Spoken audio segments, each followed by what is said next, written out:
And that's why you should never sculpt in Drive, right? Right, I know. Am I right? Yeah, right. You're definitely right. But definitely have a pug with you. Yes, excellent. Oh, hello, Internet. We are back.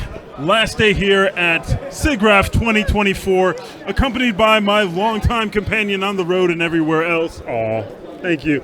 EJ Hassenfratz, who's going to be showcasing ZBrush from a new user perspective. Yeah. Just got started checking it out. Learned it yesterday. I'm ready to go. He's ready to go. So everyone, let's give a big Maxon warm welcome for EJ Hassenfratz, the king of pugs. Trademark that. Thank you, Matthias. Thank you, Maxon. Thank you, everyone here and everybody online. Really appreciate being a part of this. Huge shout out to Maxon. It's always great to be at these shows, meet the community. If it wasn't for the community, I wouldn't be doing what I'm doing. So really, really thankful for all that. But for those of you who might not know me, my name is EJ Hassenfratz. I'm a 3D artist and educator. I'm a creative director at School of Motion. Any School of Motion alumni in the house? None? Okay, well, you can be someday. Just come on, just go to schoolofmotion.com. I'm also an amateur toy artist and really got into 3D sculpting a lot lately, and really started getting into ZBrush too. So that's kind of what I'm going to be talking a little bit about today. Now, this is my second presentation. So this is all my stuff. You can find me on YouTube and Instagram. I'm mainly known for teaching Cinema 4D. So you might be watching and you might be like, oh, it's EJ's going to do some somewhat mediocre stuff in Cinema 4D like he always does. It's like, no. I'm going to do some mediocre stuff in ZBrush now because it's going to be fun. It's going to be great. And my whole presentation is about the power of Kawaii and just doing very cute characters in ZBrush. And why I felt this was a good angle for, this is basically like a ZBrush for noobs, okay? So how many people have not used ZBrush ever before? Okay, how many people like want to though? Okay, so most everyone. Okay, so this presentation is gonna be just for you. Hopefully by the end of this presentation, you're gonna be like, okay, this isn't as daunting anymore. ZBrush makes sense and I know exactly how to get started, because for me, that's kind of like what I needed to get myself started. So this is kind of a presentation that I wish existed for me to start learning ZBrush. So I'm just going to kind of skip to, if you want to watch my like Kawaii and the history of Kawaii, you can check out my presentation from Tuesday. But basically what I want to talk about is like getting up and running in ZBrush. And what I would usually do is go simple. Like, I'm not trying to do like a World of Warcraft character. That's not really my style. So it's very helpful to like, even if you're learning 3D, people always ask me like, how do I even start learning like 3D? And I always say that you should just find an area that you really enjoy and narrow that focus. So if you're trying to create something, like if it's a thing from a famous studio like Buck or Ordinary Folk, like figure out how to do it, and that will help you narrow your focus. You know what to search on YouTube, all that kind of stuff. So for me, what helps me create and learn a new application is doing a character in my style. And so when I was first started learning ZBrush, I was like, let me make this like cutesy little panda character. And you can see my little sketch on the left and how it looks like in ZBrush. I'm going to hopefully get as much to that end result as I can during this presentation. But first step is like, I highly recommend that you sketch things out. How many people are like, I don't like drawing or I suck at drawing? Yeah, that's me too. But I can tell you that the more you do it, whether that's sculpting or drawing, you're building that hand-eye coordination. And the drawing really helps translate to 3D sculpting as well, because it's basically drawing in 3D.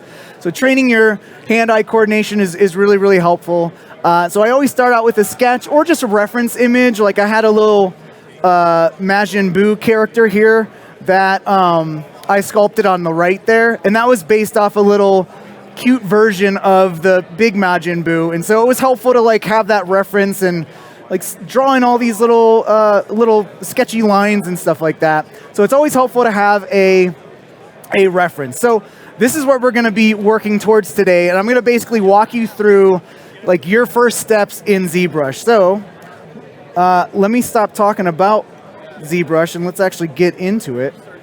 So when you open ZBrush for the first time, you're going to have this, what's called the light box open, and this basically has the area where you can open up previous files, recent files. You can find all the tools and brushes and all that kind of stuff, but this is really where you can start and get your like main intro object. So, if you were sculpting in real life, you would get a ball of clay and start working it and melting it to the shape that you want. So that's exactly what we're going to do here. So here there's different Dynamesh spheres that you can start with. And you can see it's like Dynamesh sphere 32, 64, 128, and that's just basically how much subdivisions that are starting out with that sphere. So I'm actually going to start out kind of low at this point, and I'll get to why like the density of the mesh and stuff is very important when it comes to sculpting. So you can see we have a pretty low poly mesh. If you actually want to see the subdivisions, you can come to this little line area here and you can see your wireframe. Okay, so that's also Shift F. So I just want to kind of go through a bunch of like the most important shortcut keys to kind of memorize to get a handle in ZBrush. So one of them, of course, is just navigating around. Now you can use these little buttons here to do your pan, your zoom, and your orbit. Your orbit is actually just clicking and dragging outside of your mesh. So clicking and dragging is your orbit. Your control, actually not control, your Alt and click is your pan. And if you hold down Alt and you're clicking and you release the Alt, that's your zoom. So that's one way to do your navigation. The other way to do navigation is using right click. So I have a little Sense Labs little tablet here. So I'm going to use that right click and I'm going to program it to like one of my buttons. And so if you right click, and actually if you control right click or alt right click, actually my right click is not working. There we go. Actually, it's the bottom button. Okay. So if I just right click and drag, that's my pan or my orbit. If I control right click, that's my zoom. And this is nice because to do a lot of the other shortcut keys, you have to be outside of the mesh, but using the right click menu, you can just zoom in wherever your cursor is, very much like Cinema 4D. And then if you alt right click, that is your pan. So I love using the right click navigation because it's just a lot more easy to use. Now I'm kind of like at an angle here, so if you ever need to snap back to your view, you could just use this little gizmo here, and this is basically like what direction am I looking at my model. And if you ever want to frame up, if you ever want to frame up your model, say it's like, oh, it's up here. If you just hit F, that's going to frame up your model. I think there's something similar in Cinema 4D. I think the shortcut key is like H, where it just like whatever your viewport view is, it's going to fill up your screen with it. So we'll just, again, click on this and just make sure we're looking straight at our model, and I'll zoom out here. Now you can see that we have symmetry already on, and I have this little circle here that is the size of our brush. So you can see I have a standard brush by default here, and if you want to make the brush a bigger size, that's where this menu up here is helpful, so I can make this bigger. And this focus shift is basically how hard your brush is. Think of like the Photoshop brush hardness in Photoshop. Same kind of thing. If it's big, it's a hard brush.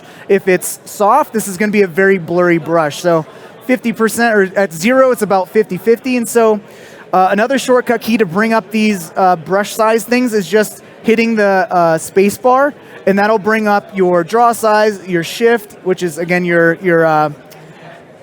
softness, and then your intensity, which is just how strong that brush is. So this is a very helpful menu that even has like what's the color of the brush if you actually have a paintbrush.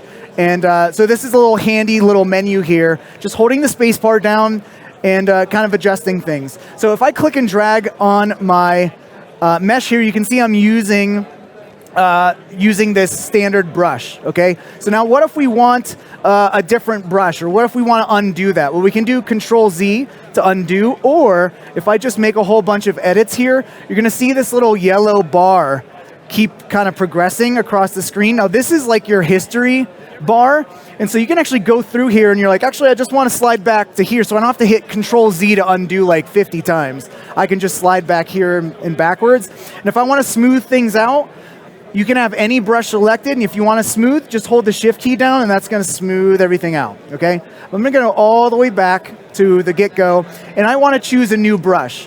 So if I want to choose a new brush, that's going to be in this menu here, and you probably look at this menu and you're like, holy crap, this is a lot of brushes, this is too much, I'm leaving, I'm going to go cry in a corner somewhere. But the thing about ZBrush, or really any app, is you don't need to know what every single button is to get started. I think even Patrick 4D, who you might have seen before me, he probably only uses like a core amount of maybe 4 to 5 brushes, and then depending on what he's doing, he'll use some specialty brush for cloth or something like that. So I'm going to show you the 4 or 5 brushes that I always use and most sculptors always use. And one of the main ones is just the move brush. And so to bring up the move brush, you can see this is all listed in alphabetical order. So if I know the name of the brush, it's move. So I can say, okay, M, and that will filter out all the brushes that begin with M. And then you can kind of see okay, there's the move brush, so V. So if I hit V or I just click this, you can see I got my move brush, and this is just going to kind of move my mesh. And so if I want to get my little reference panda here, you can see he's got kind of a wide head, big forehead kind of thing. So I'm going to start molding this little bit of clay here into that shape. And so one thing I'm going to do as well is I have this symmetry in the X, but I also want to have symmetry in the Z as well. So if I want to change symmetry, that's up in this transform menu. And you can see here's where you can activate symmetry. You can actually do radial symmetry as well if you want to. But I also want to turn on the Z symmetry. So now you can see we got these dots not only at the front, but the back. And one little tip and advice that I will give you, and that's one of the things that I've struggled with up until this point, and that's what a lot of beginner sculptors run into, is lumpy meshes, okay? You don't want lumpy meshes. But one thing I'm going to do is to prevent lumpy meshes, number one, start out sculpting at a low poly count. So Shift F, we got a low poly count here. And then the other tip is you want to use a pretty big brush. So again, to adjust the brush size, you can either come up here or hold down the space bar, and we'll get a pretty big brush, because you want your broad strokes. You want to think about this as you're painting in 3D, and when you paint a landscape or whatever it is, you want to get in those broad strokes. You ever watch, Bob Ross? He's not painting in the details right away. He's got that big brush. He's kind of painting away, just blocking out colors, and so that's exactly what we're going to do. We're going to be blocking out the main shape, and again, holding the Shift key down is going to smooth things out. And you always want to look at things from different angles, because you could be locked to this view and be like, oh, this looks really good, and then you turn it around and you're like, oh, this looks like actually hot garbage, so I need to get to work on this over here. And again, always using a reference of this head over here. So now I'm looking above, and if I hold Shift key down and just kind of snap, that'll snap my view there. And so now I'm looking above, zoom out a little bit here. There we go. And just going to go and just kind of form this. And there we go. So we got our big kind of brush strokes here. And we'll smooth this out as well. And again, working at low poly makes us not have all these kind of lumps everywhere. Now, one thing that's super handy in ZBrush here is if I want to smooth everything out overall and remove any lumps, I'm going to go over to this deformation tab here. And this is going to show us all of our deformers. And you can see that if you're familiar with Cinema 4D, we have things like bend and skew and twist and taper. Now, these are all things you can just kind of add to your mesh.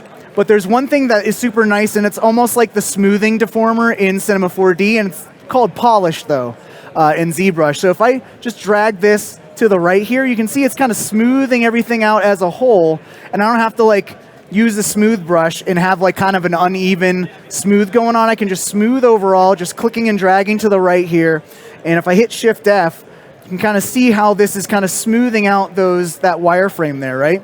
So this is a great way to prevent any lumps. And so let me just demonstrate what would happen if you were using a small brush and trying to make changes. So you're sculpting here and you're trying to make things. You're like, oh, this is so lumpy now. And so that's exactly why I recommend you go at a low poly using a big brush. You don't have all those lumps or anything like that. Okay. So we have like a nice overall shape here. Let's go to our subtool, which subtool is basically like your Cinema 4D object manager. It's where all your meshes show up. A subtool is just a mesh, a group of meshes, okay? So here I have my polysphere, that's what we started out with. What I can do is rename this because I'm gonna duplicate this polysphere for the main block out of this character. So again, you always wanna do the big brush strokes first. And so this is my head. And then I'm gonna let's rename that. Head. And there you see that showed up there. And then I'm gonna click on that and I'm gonna go and duplicate. And so now I got my second mesh here. Now, I've been using the brushes. How do I actually move this? So if you wanna move something, you can go up to this menu here, or you can see the shortcut key is W. So if I hit W, you can see there's my gizmo. And unlike Cinema 4D, where you can hit ER and T to get your rotational bands, or your scale bands, or your move bands, translate band, or translate arrows, you can see it's like all in one here. Where we got like our rotation here. We have, if I click here, this is like our pan. And if I move this down, this is your, locking in the Y direction here. And this little yellow rectangle, that's your like overall scale. So I can scale this down. So it's one gizmo to rule them all the translation kind of shortcut keys there. And so you can see I'm just blocking this out. And one thing as well is there's this handy little silhouette view here too. So if you know about like building interesting character silhouettes and stuff like that, this is kind of nice. But really, you're just blocking out the proportions, making sure that everything looks good from a proportion standpoint, and then you can start adding in the details. So you can see right here, I'm looking at my mesh from a perspective view. But if you want to use a isometric view, that's this button right here. And so you can see I can flatten that out. I always call this like the SimCity view. So now this is flat, and I actually like working at this level here too. So I hit Alt and clicked to select my head, my original head mesh. You can see that I actually just hid everything. So I'm just gonna turn on the eyeballs there to just bring everything back. And let me hit Alt and click to get back to the head 2, and I'll rename that to just the body. Or I guess this would be the torso, if I could spell. And again, just blocking this out. And then what I'm gonna do at this point is let me make an ear. So let's go and I'll duplicate the torso, and let's name this ear, or ears. And again, I'm gonna use this corner to like move this and lock this to a 2D plane. And I'll just kind of rotate this. Again, these are my rotational bands.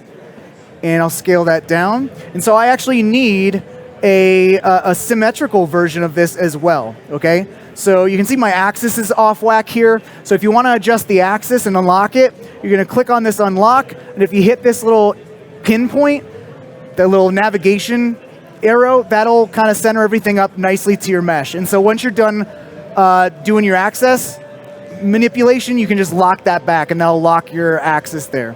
So actually, you can see it's a little bit off, so I can unlock it and just move it up like so, and then lock it again. Now, I need to make a symmetrical version here. So what I'm going to do is go up to my Z plugin menu, and we're dealing with subtools, right? So I'm going to go to the subtool master. ZBrush has a lot of weird named things, but if I go to my subtool master, that's where you'll find the actual mirror. Now, most of the time, I'm only going in this Z plugin menu for this mirror. So you might think like, oh, I got to dig deep into getting all this stuff, but really I'm only getting the mirror. And so once I hit mirror, you can see it brings up this dialog. It's like, which mirror axis do you want to go? And we just want to mirror on the X-axis. So I'm going to click OK, and there we go. Now we got our mirrored ear. Now, if I had symmetry off, which again, if you toggle the symmetry by hitting X, you can see I'm just going to move this as a whole. So I'm going to undo that, hit X again, got my symmetry, and you can see now I can adjust this. Okay, so what I can do at this point is like shrink this in the Z there, and I can also do something, and that is like to chop off the front bit here. And so to do that, I'm going to hit the Control and the Shift key. And this is going to bring up like a rectangular kind of selection thing. But if I go to the stroke, or actually if I go to the brush, you can see that this is just set as like a selection. but you can actually change this to a knife brush. And so I will go and do a knife rectangle. And so if I go and, whoops, if I just hold down the Shift and Control and click, you can see that just kind of deleted that front bit there. And so now if I go and hit Shift F, you can see the subdivisions are kind of janky there. So what we can do, and it's very similar to the volume mesher in Cinema 4D, is you can like remesh things and have it evenly subdivided with like a little volume mesh kind of thing. We can do that in ZBrush by going to geometry, and this is all your geometry specific items, so you can remesh the object. And remeshing it, there's a thing called Dynamesh, and it's basically like just remeshing at a different resolution here. So you can see as I toggle that on or off, now we have this more evenly subdivided, and you want evenly subdivided mesh for sculpting, because if you stretch anything out too much, like if I demonstrate with the head here, so alt-clicking the head, and I'll hit, to go back to my sculpting brushes, I'm just gonna hit Q. So Q is a huge shortcut key there. So W for the move, Q for the brush, and I'll hit the space bar, hold it down, get a bigger draw size. And if I stretch this out, you can see how these polygons here are getting really, really stretched out, especially if I have a much smaller brush. You can see how these are really getting stretched. Now the moment I do a Dynamesh, that's gonna evenly subdivide everything out again. Now this looks nothing like a panda, so I'm gonna undo all that. And so you can see how you can remesh, and I can go in here and make this a little bit bigger. Hold the Shift key down, because remember that toggles to our smooth brush. And I'm just gonna smooth everything out. And you can see the smooth is very aggressive when you have a highly subdivided mesh. Now, one thing I'm gonna do is go to transform and turn off that Z symmetry. But you can see I can go in here and like, okay, maybe I want more definition here because I wanna add details. Well, one thing you can do is go up to we're still in the geometry menu, and we can actually go to divide. Now the subdivide mesh key is Control D, and this is basically like adding a subdivision surface on this. So I'm gonna divide this, I can divide this multiple times, and I can actually slide through these subdivision levels here, and you can see how highly subdivided this is now. And so what's cool about this, and it's a huge workflow tip when you're sculpting anything, is if you want to do details, subdivide this a number of times. And so if I want a nice little crease for the ear, what I can do is hold down the space bar to get a smaller draw size, and I can go and choose like something that can help me eat away at the mesh to make a little indent in the ear. And one of the brushes that are great for that kind of thing is called the clay buildup brush. So we got the move tool, we've been doing a lot of move stuff. Let's go and grab our clay buildup tool. So to bring up your brush menu, instead of going over here, I can just hit the B key, and this will bring up our whole big alphabetical list of brushes. And I said clay buildup, so that starts with a C, so I'm gonna hit C, and that's gonna narrow everything down to just the brushes that start with C. And then, okay, so clay buildup, so it's right there, so the shortcut key for that is B. So if I wanted to call that up again, it would be B, C, B, okay? So now I got the clay buildup, and you can see as I'm just clicking and dragging here, I'm basically like throwing some new clay on it, right? But I actually want to eat away at this, almost like kind of peeling layers of clay off this. So to do the opposite of whatever the brush is doing, hold down the Alt key, and you can see your cursor has a little negative sign. I can just eat away at this mesh, and then I could smooth this out like so. So I got a nice little indent in there now, right? And let me actually make sure that I had symmetry on. Yep, so I have symmetry, so the same thing's going on over there. And I'll lock it to this front view, go and get my move tool again. And actually the nice thing is once you use a brush and you hit B, it's gonna show up in this quick pick menu.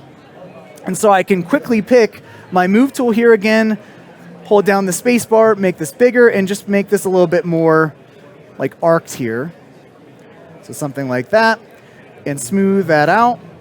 And so this is great too, because if I really wanted to smooth this out, I can actively go to my subdivide menu here and just go back to my lower version of it, lightly just like tap on this to smooth this out even more. And again, it's gonna be more aggressive at low poly, but if I move this to a higher bit, it's going to be a little bit harder to kind of smooth things out. So it's a little bit of give and take where you add a little bit of detail at the higher subdivision.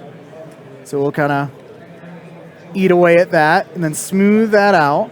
And then if I want big changes, I'll go down to my first subdivision level and hit B and go back to move. And this is where I'll do those big moves. And again, this is going to help prevent any lumps. And then I can just go back in, and that will still maintain that detail that I just added there. And so there's a little bit of a PSA on like working with subdivision levels. And the great thing here is that if I go back to my head here, the undo levels are going to be just for this head. And I also have undo levels if I alt-click for this other subtool here, so I can undo a lot of stuff here as well, which is great because typically in other apps you undo, and if you're like, oh, I did something to ear, but then I did something to the face, and actually want to undo something for the ear, you have to undo all the stuff you did with the face. So this is nice that we have separate undos for every individual subtool here. All right, so we got our ears here. Let's go to our subtool again, and let's actually duplicate the torso to make a nose. So I'll duplicate that, rename. Again, just doing basic stuff here, and hit the W key to get my gizmo and just move this up. And you can see that my symmetry is back on the Z, and that's because depending on which subtool you have selected, it'll remember your symmetry selections that you had, so which is kind of nice sometimes, but also sometimes you might not want it. So if I was going for like a koala, I could give it a big nose like that, or I can shrink it down and control right-clicking and then right-clicking to orbit and just moving this out. And one thing to notice when you have symmetry on, you start dragging things like this. Or actually, it's not doing it right now.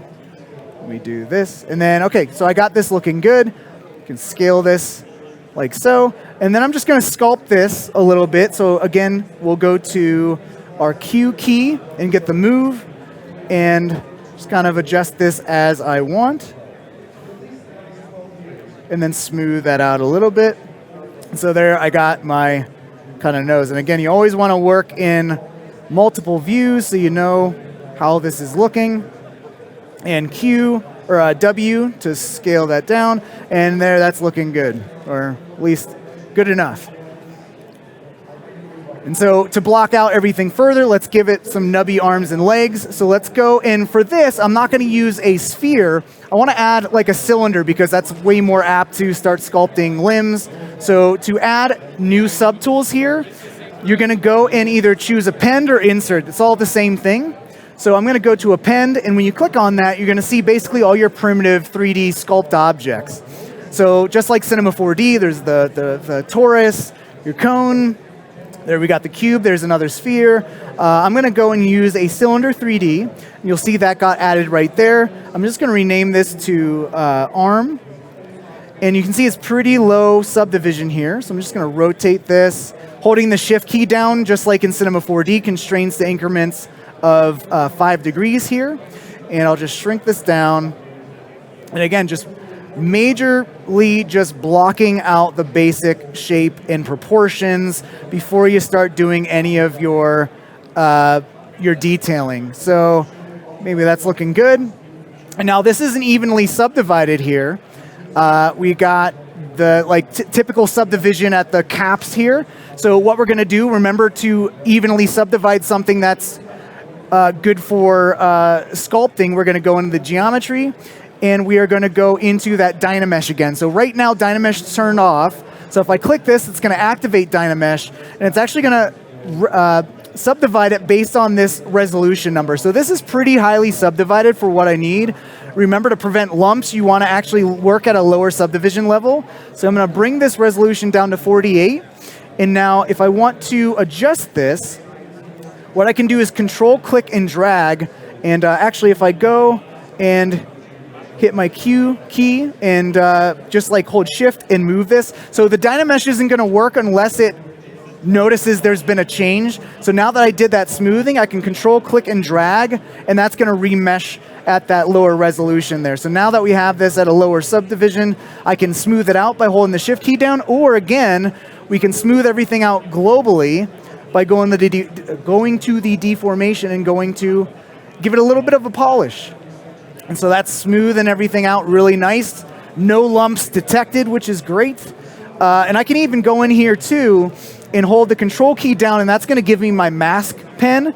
And I can go in here and just mask off this little area here. And to blur a mask, just control click on that mask, and then I'll blur it. If you want to invert it, control click outside the mesh. And so what this allows me to do is just be able to adjust this area. So if I hit the W key and I want to scale this down, I can unlock that axis center there, lock it again, and I can scale this.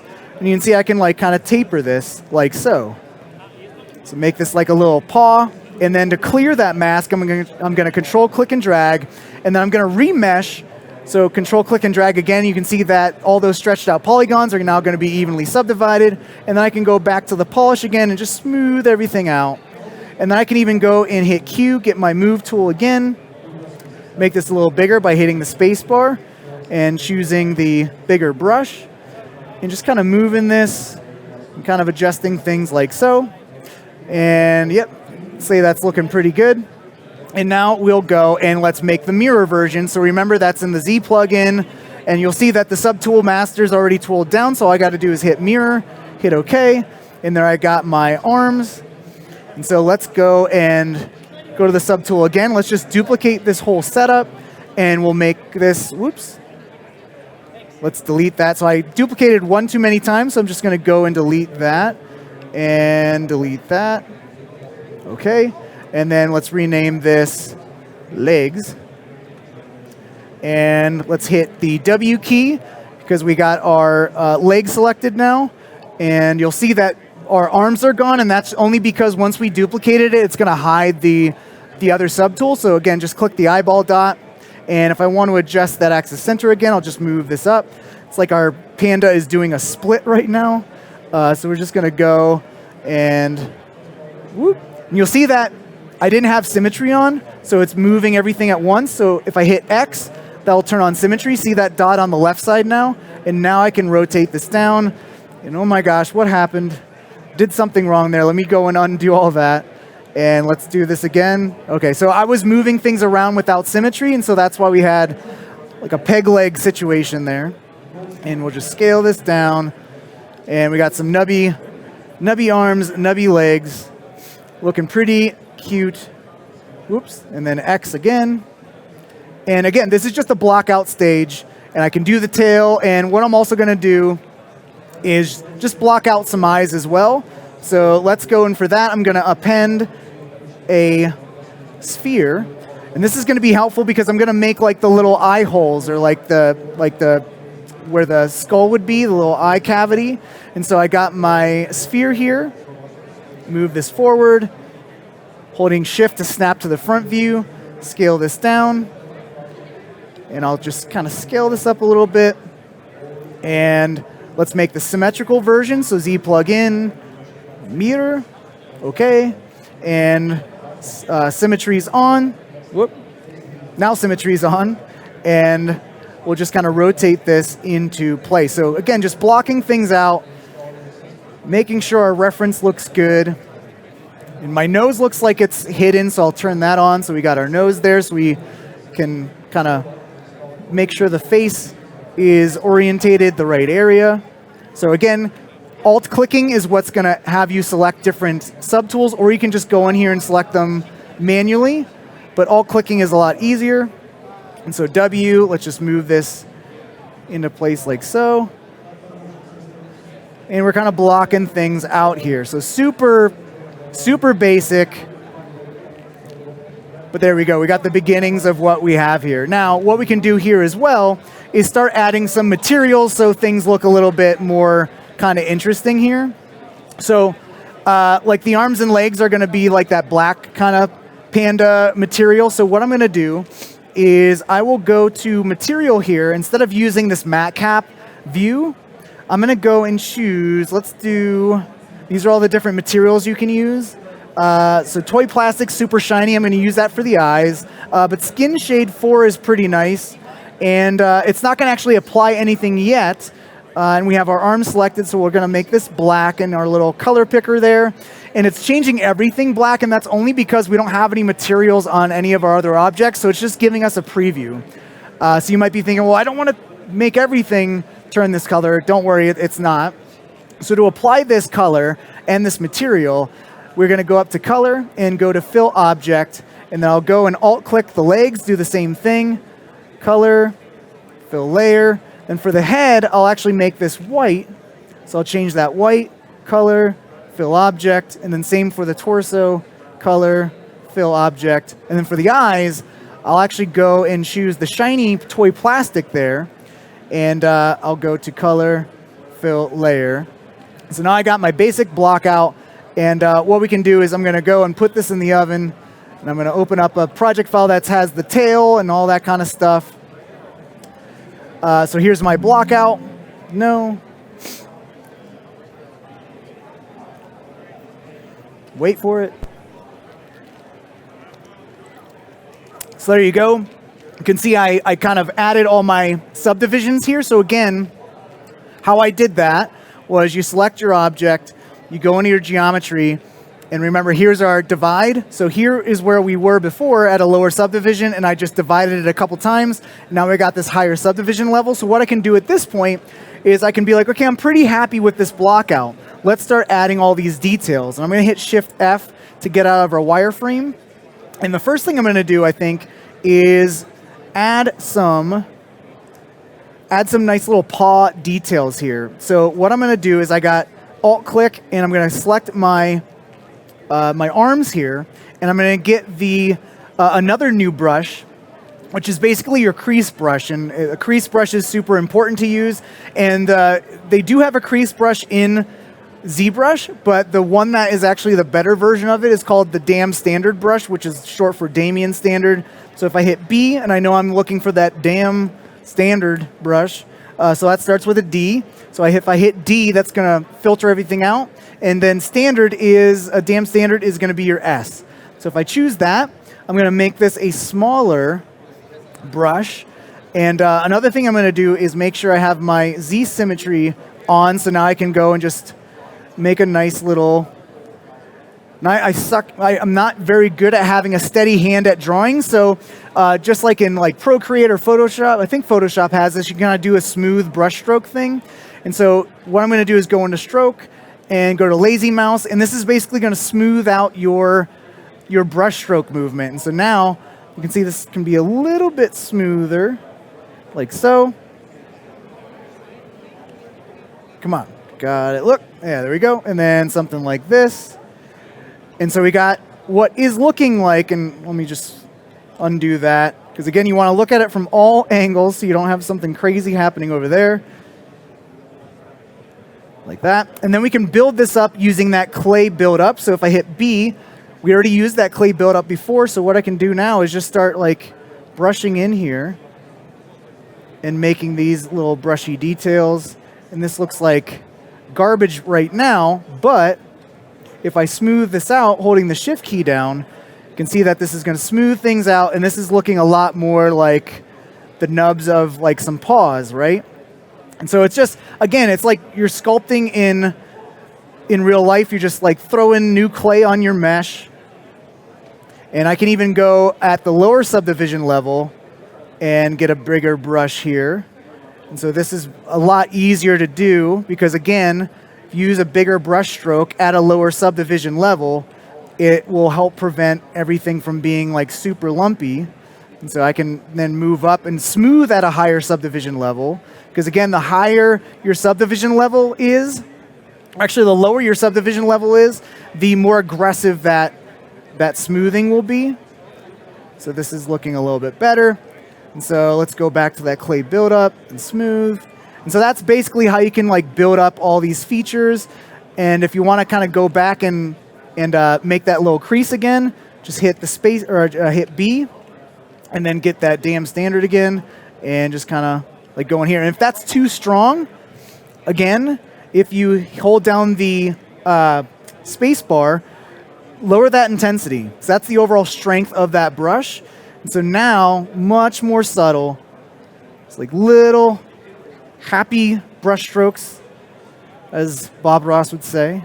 And we got the beginnings of some detail in there. Now I could mess around with this a lot and change this to the move and really start to dial everything in here. S is also a shortcut key that just allows you to bring up the draw size button there. So looking good there. And see, I just smoothed everything out too much, but let's just say that's looking good. Now another thing we can do is go to the pause and draw in some pause.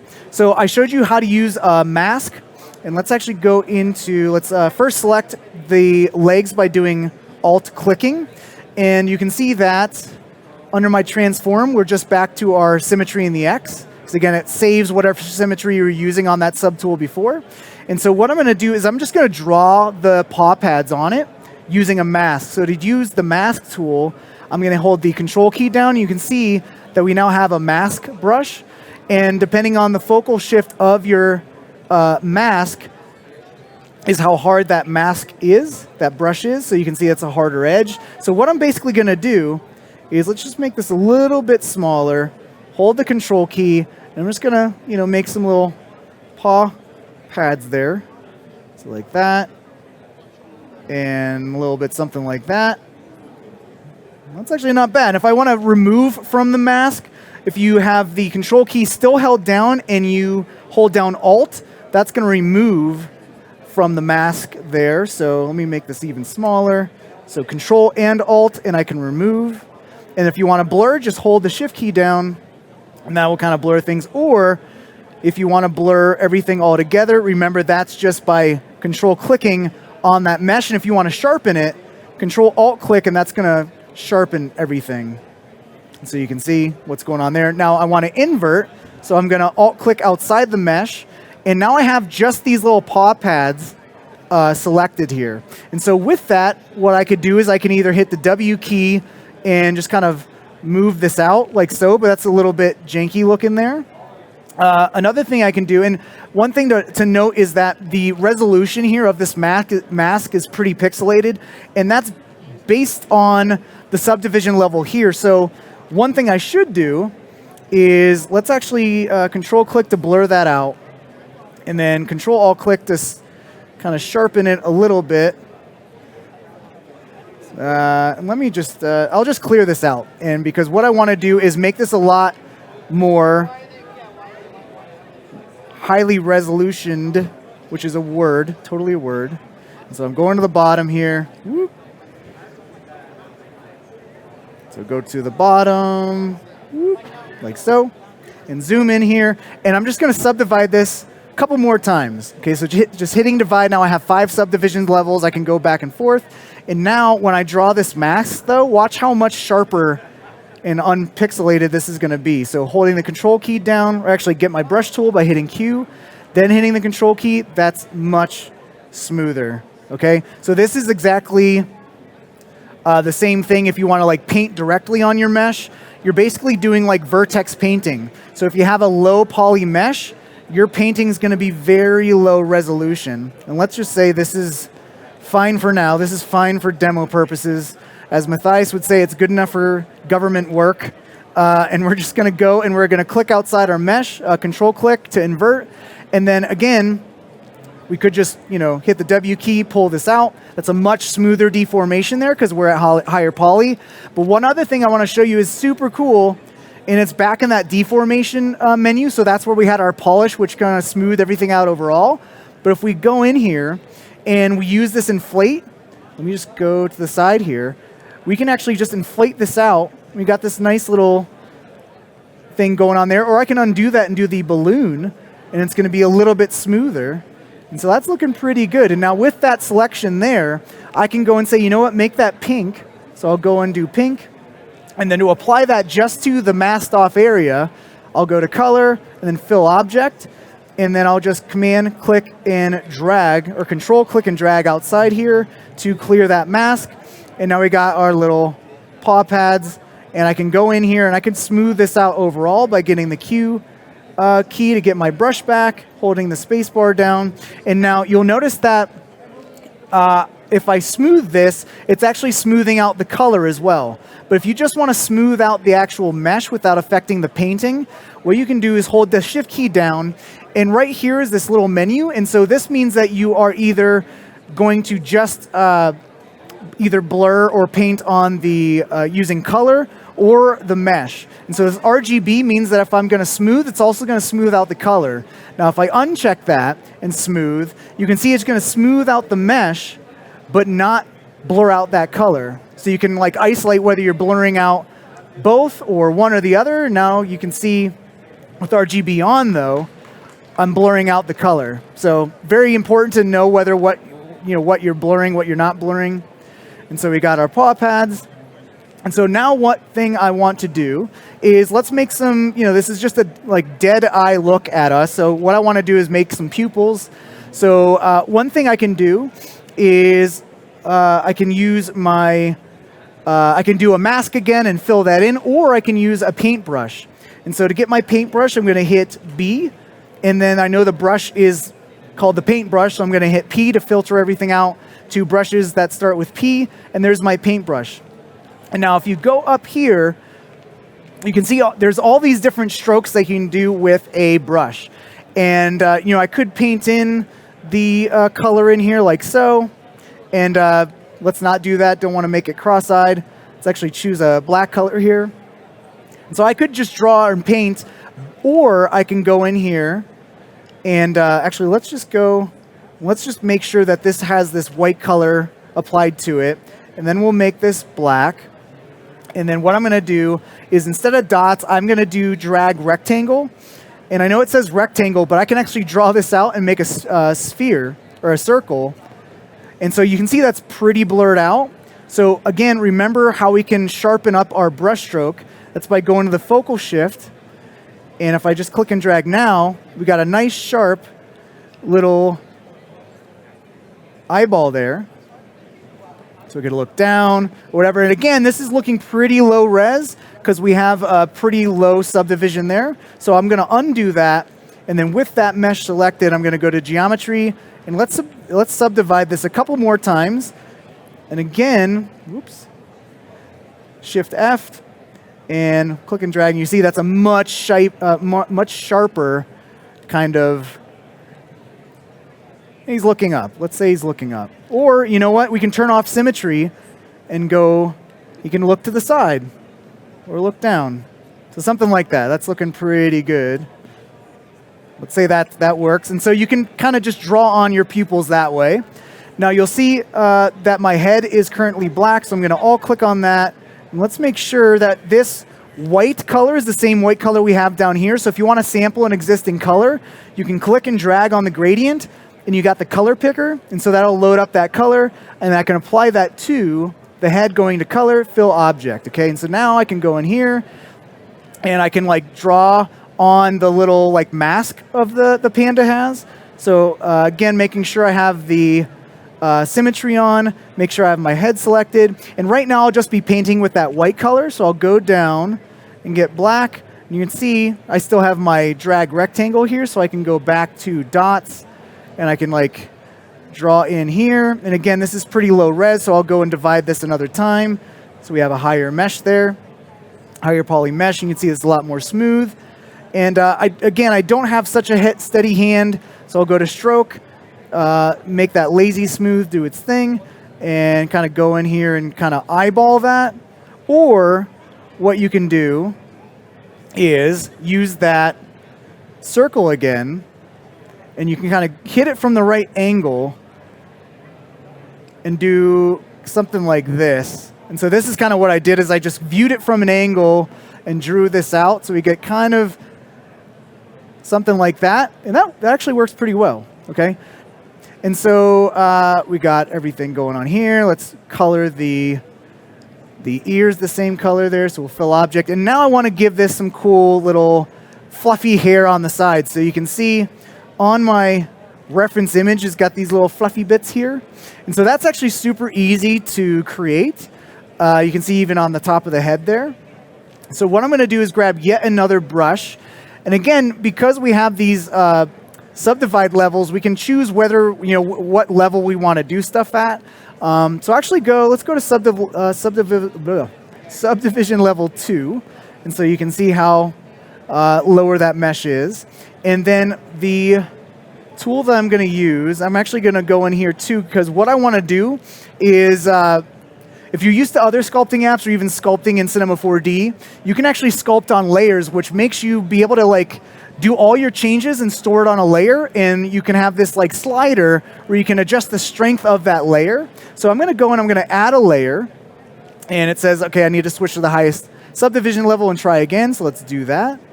And then we'll go down to layers, and we'll click the add button, and I'll rename this to hair.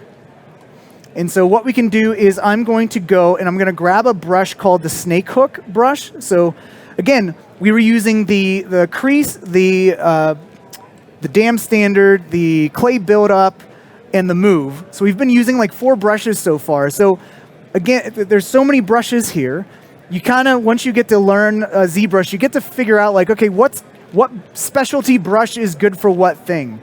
And so the snake brush, which if I go to, I think it's snake hook, and snake hook 2 is the one I found that's really good. And you can see the preview of what it does. It kind of pulls out this cool little hook. So I'm going to do that. And it says, this brush performs best when Sculptress Pro is on. And so what Sculptress Pro is this button right here. And this was going to dynamically kind of subdivide things as you're brushing.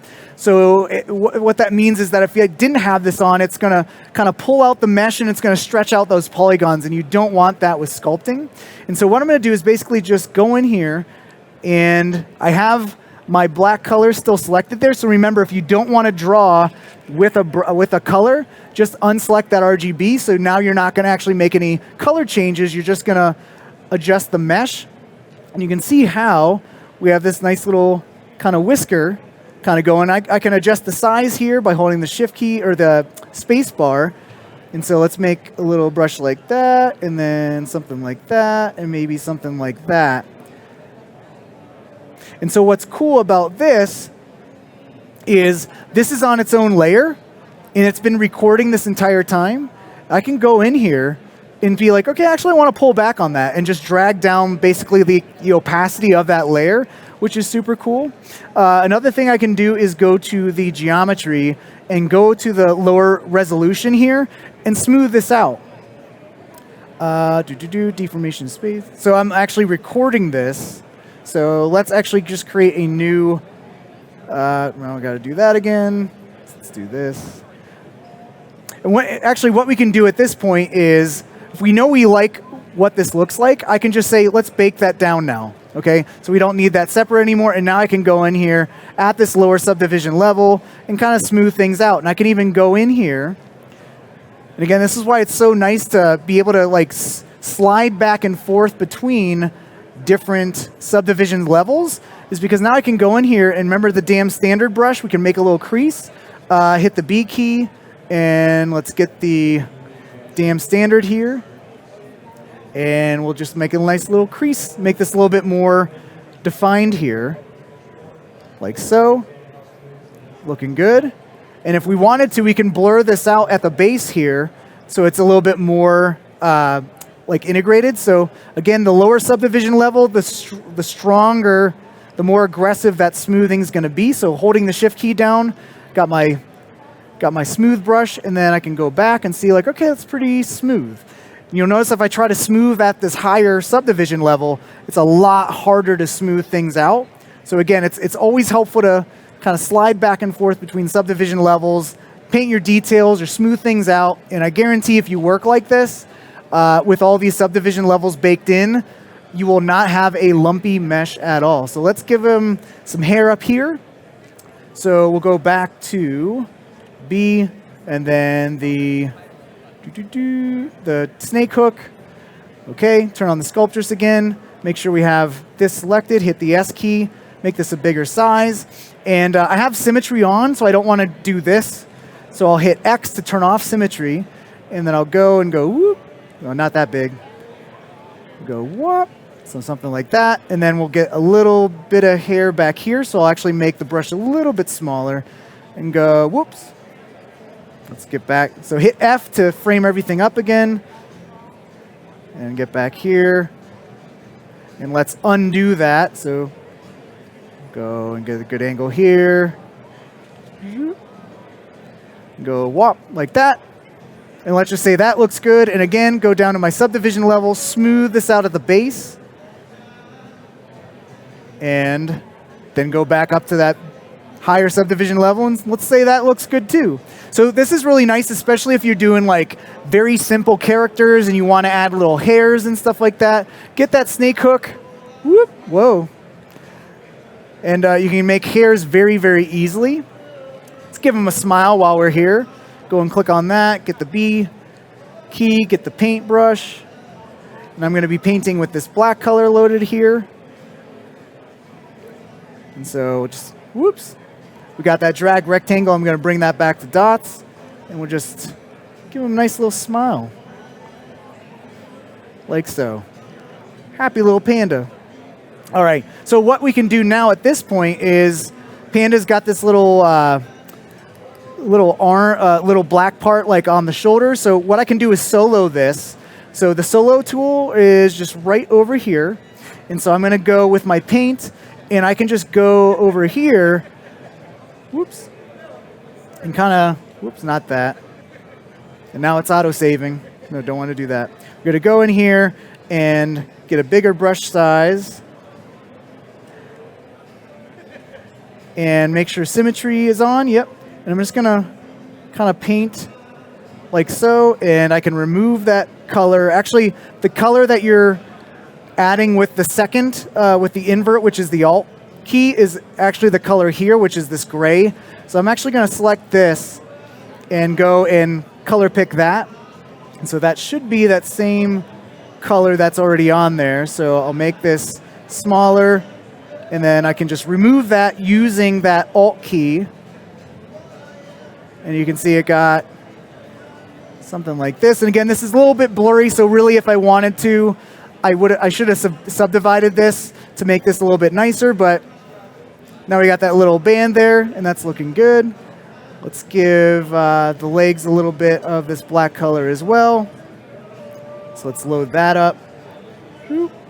Brush, color, fill object, and let's say this is looking nice, and we want to bring this into like Cinema 4D and light it really nice and all that kind of stuff. Actually, the one thing I didn't do yet was I actually need to make a little eye hole for the eyes. So for that, I can do that very quickly. I'm going to select the eye hole here, or the head, and we're going to go and get the B and the clay buildup, because remember, we can use that to remove and kind of carve out some of the mesh.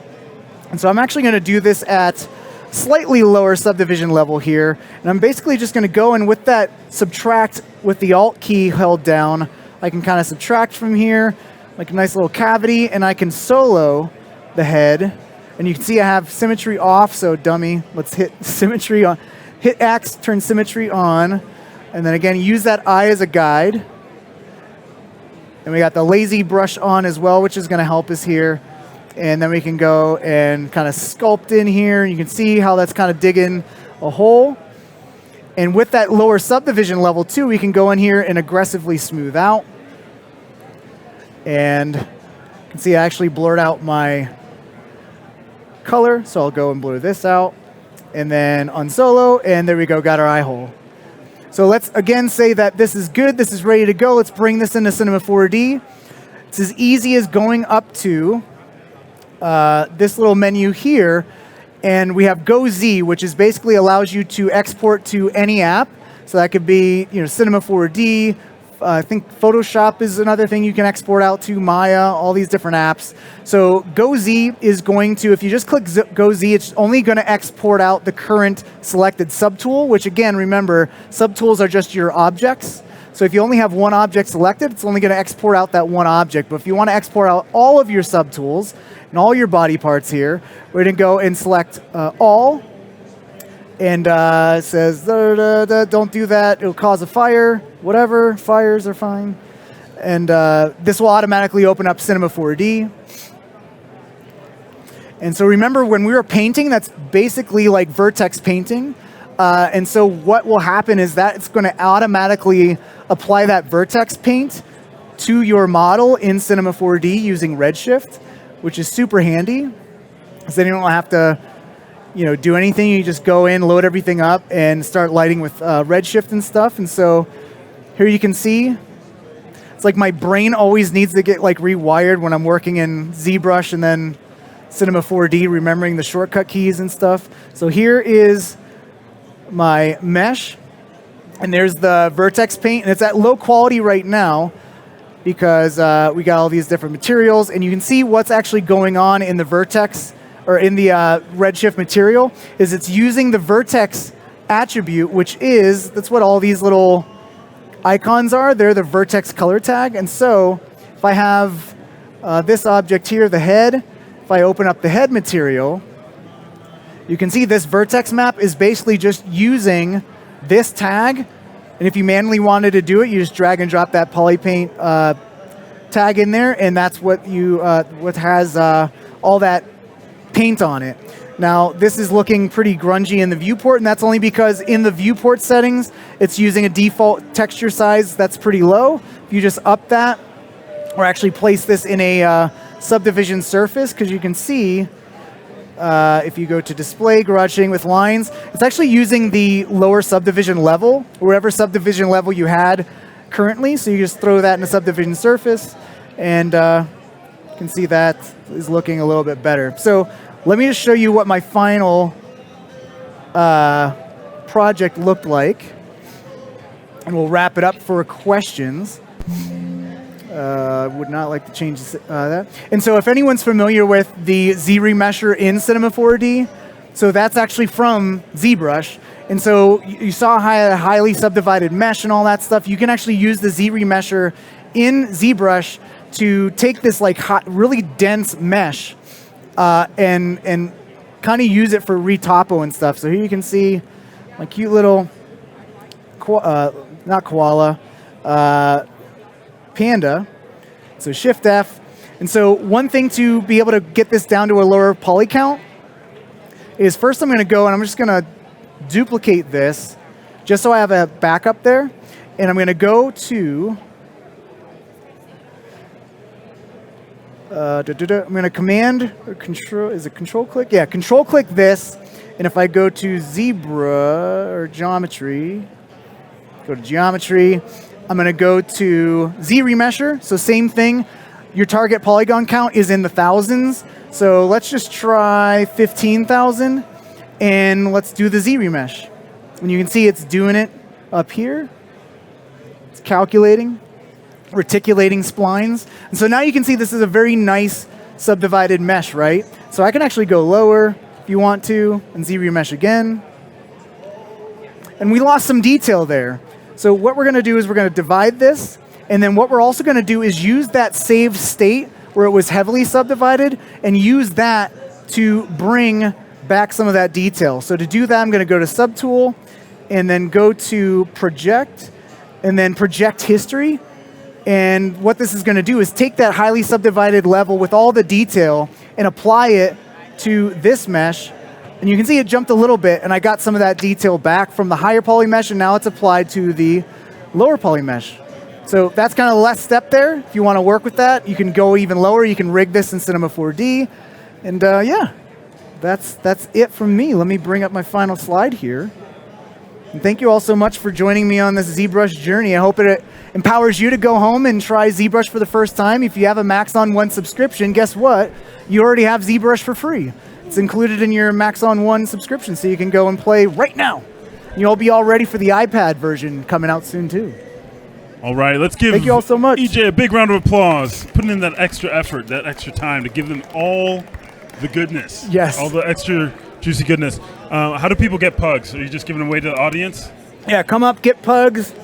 I got stickers. I got 3D prints. Get one for. Also, Lily gets a pug. Yeah, you get a pug. You get a pug. I'm beat. We don't have time for questions. I'm the Oprah of pugs. Yeah, So stay tuned, folks. We're going to be up with our last presenter of the day, Sean Astrom. So stay tuned for some more digital goodness.